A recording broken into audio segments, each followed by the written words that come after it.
Hey, what's up people? In today's video I want to take a look at the Kizer Mini Domin and see how it held up after 4 years of constantly being used.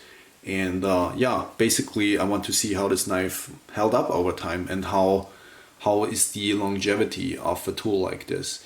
So as you know, these Kizer knives are not super expensive, especially the Domin and Backlighter series I think are relatively yeah, you could call them budget knives for sure. And the question with these budget knives, which there are a ton of budget knives on the market these days, is always the question: how good hold they up? How strong are they? How good is the steel? And how long-term users are they really? And yeah, so this is, I guess, the topic of this video. So this knife started out brand new, and I carried it for about a year. I didn't daily use it, but I used it interchangeably with other knives, and I used it quite regularly, and I didn't babysit it, let's say it like that. I didn't push it too much, but I used it as a knife should be used, okay? I think at some point I did even, hold on a second, it's not opening right easily. I did even bust off the very end of the tip, I think, and that one has to be reprofiled, or had to be reprofiled, and so yeah, that was the only thing that happened when I used it. But other than that, it held up really fine. The steel was not great out of box. I can remember that it had some, it didn't last very long, the factory edge, which is to be expected. Most factory edges don't. But when I first resharpened it myself, I put a 15-degree edge on there, and the edges I put on there myself held up really, really well. In the 4 years that we have been using this knife, I think I totally resharpened it like 4 times. So yeah, I think the steel held up well.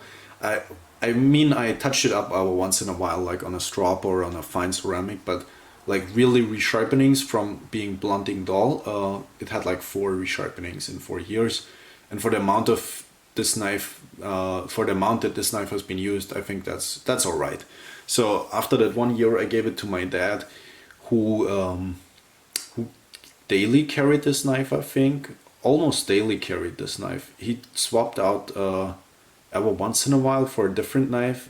Basically, when I resharpened this knife, he carried a different one. But apart from that, he daily carried it for 3 years and used it almost every single day. He does all kinds of stuff with it, you know, cutting cardboard, cutting plastic boxes, the daily EDC stuff, but he also uses it like you shouldn't use a knife technically. He digs in the dirt and everything. So, but yeah, I think that's all right. It's a budget knife, and it's better for a knife to be used too much than not being used at all. I think that's my personal feeling about the tools and in general. And yeah, you can see the action is really gritty and grindy. There, the detent ball is rubbing against something. I'm not sure what exactly. It's probably some dirt. And yeah, you can also see the, I mean, the lanyard hole here is completely filled with dust and dirt. And the pocket clip is wobbling currently, but that shouldn't be too much of a deal. I think the screws just need a little bit of tightening. Keep in mind that this pocket clip, because it's on the, I'm a right-hand person, and I switched it to the left for my dad 3 years ago, and this pocket clip has been used every single day and not been tightened in 3 years. So I think that's okay. That it is a little bit loose. It's actually surprising that the screws are holding in there. So yeah, it's not too bad. The inside of the knife is also filthy, super filthy. I mean, there is like dirt everywhere. Come on, flashlight. It's super dirty. I'm not sure if you can see that. Yeah, I saw a piece of paper earlier that was stuck between the washers and the blade. I'm not sure if that one fell out already or not, but yeah, there's all kinds of crap in there. And you can see there's a lot of dirt between the external stop pins / thumb studs and the frame. So there is a little bit of blade play. And yeah, like I said, the action is terrible. The edge desperately needs to be resharpened because this knife is blunted dull. So what I'm gonna do now is, and also the jade G10 is really, it's a little bit dirty, let's say it like that. But it's not too bad. I thought this would be picking up dirt much more for how it's used, I think the JG10 looks still pretty good. It looks like it has a different color on each side, yeah. But whatever. So what I'm gonna do now is I'm gonna take it apart and see what's wrong with it on the inside, and then I'm gonna put it back together and see if I can get a good action again, because there is no action at all and it's really gritty. And then we're gonna sharpen it and see how the knife, yeah, comes back to life after that little spar treatment. So I'm gonna take it apart and speed up that footage so you don't have to watch through all of this. We only need a T8 and a T6, I think, for this assembly. So yeah, let's go.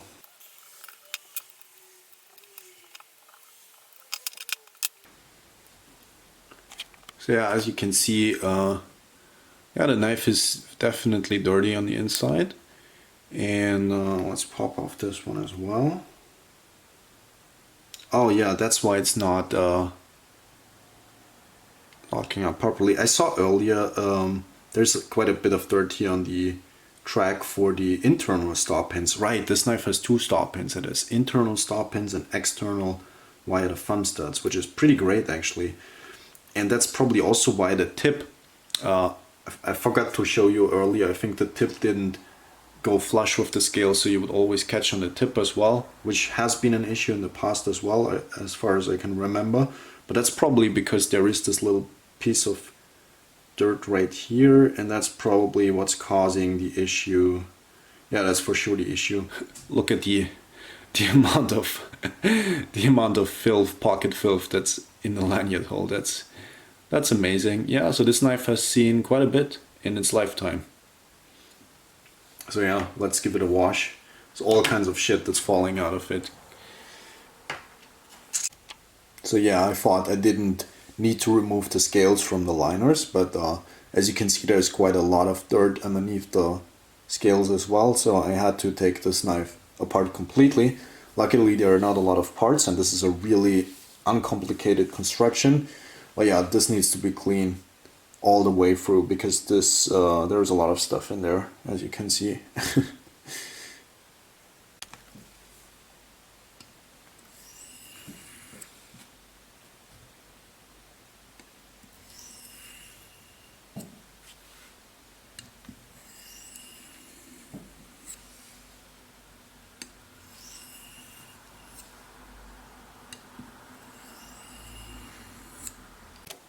So as you can see, the knife cleaned up really nicely.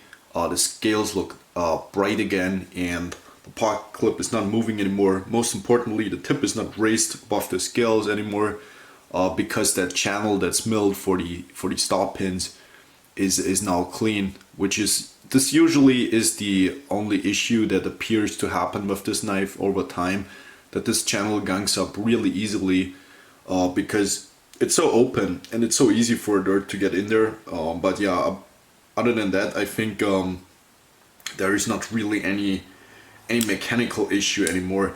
The action is good. I wouldn't say it's as good as it used to be at the beginning. I was not sure if I put in the washers in the correct order as they used to be. These washers, by the way, they don't look really nice from factory, so that's my only real complaint there from the whole how this knife is built. You know, the construction, the build quality and everything. The knife is perfectly centered though, and I think the washers, even though they don't look as nice, for what you pay for this knife, it's really not that bad what you get here. And in fact, I think it's even better than you get a lot more knife than what you pay for actually. And yeah, I put a nice edge on there again, tear popping sharp. And let me see if I have any hair left, I'm not sure. But yeah, it is nice and razor sharp now. Have another bald spot on my arm, that's great. The N690 on this knife and also on my larger Domin that I used to own does not sharpen up super nicely. I don't know why, but it usually takes a while for this to take an edge. This could be two things, or actually three things. One, it could not be heat treated that well, which I don't think, because I think it holds in an edge for a rather long time. So it might be either a high hardness or just the chromium carbides in N690, prevent it from taking an edge super well. But I haven't sharpened N690 in years, so I don't know how N690 feels on the stones. I don't remember it too well anymore. Although I have sharpened N690 quite a bit in my life, but I don't remember if all of those knives were wouldn't take an edge as slowly as this one does. But I don't think so. I think these Domins, they usually take a little bit longer to take an edge. I'm not even sure if my larger Domin was N690 now, but I remember it had the same issue. That might have been VG10 though. But yeah, these are very similar steels in the end. Oh yeah, by the way, how much did it thicken up over the years? The behind the edge thickness. I think it's still decent after 4 years and a couple of sharpenings in. It could be a thinner geometry, but I think it's totally fine. You're still gonna be able to use this knife. And I'm not gonna lie, we're gonna keep thrashing this knife as we did before. We're just gonna keep using it as a beater knife, and I think it's gonna be fine for that. So yeah, I think we totally got our money worth out of this. You get a lot more knife than what you pay for, like I said. I think the steel does not take an edge super well, but it is fine for what you pay for. You get a lot of edge retention, and the toughness is also not too bad on this. And I love that this has external, that the stop pins are also thumb studs on here. So it has two stop pins. It has stop pins inside and stop pins that are thumb studs, which makes for a great lockup and no side to side or up and down blade play over time, which is great. I think this knife is really solidly constructed. I think it's even better in terms of the thumb studs than the backlighter, even though the backlighter is more expensive and the more popular knife. So yeah, I think the Domin is a great knife. You don't pay a lot of money and you get a lot of knife for that. So yeah, after all those years, this is still a great knife. Highly can recommend it. It's a good knife. So yeah, that's it for today's video. Thank you guys for watching, and maybe we see each other in the next video. Goodbye, people. Why did I do that? I don't know. Pew!